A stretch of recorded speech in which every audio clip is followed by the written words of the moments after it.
ասում են, որ քանի որ այստեղ իբրև մուսուլմաններ են ապրել, քրդերին են ակնարկում, չնշելով նրանց բնակության հանգամանք հենց որպես քրդերի,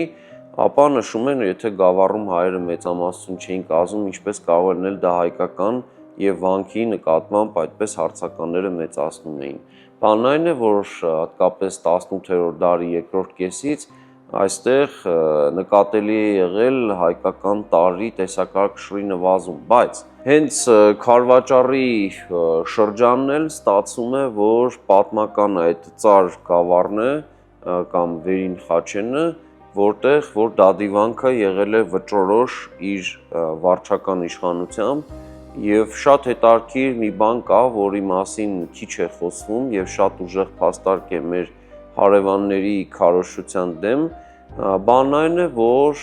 հայոց կաթողիկոս Սիմեոն Երևանցին իր ջամբր աշխատության մեջ, արկածուցակի մեջ նշում է գյուղացանք, դադիվանքին ենթակա 20-ից ավելի գյուղերի ցանկ,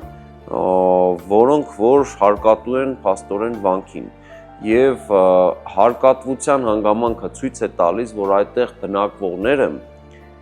հայ առաքելականներ են, հակառակ դեպքում նրանք չեն կարող լինել այդ տարածքում հարկատու հայոց եկեղեցուն, այսինքն մուսուլմանը հայոց եկեղեցուն չէր վճարելու իր հարկը։ Այս առումով իհարկե եւս մեկ փաստարկ է հայտնվում, որ նույնիսկ 18-րդ դարի երկրորդ կեսին այս գավառը շարունակում էր ունենալ շեշտված հայկական դիմագիծ։ Նախագծի գլխավոր գործընկերն է Կոնվերս բանկը, ֆինանսական աշխարհի ձեր հուսալի գործընկերը։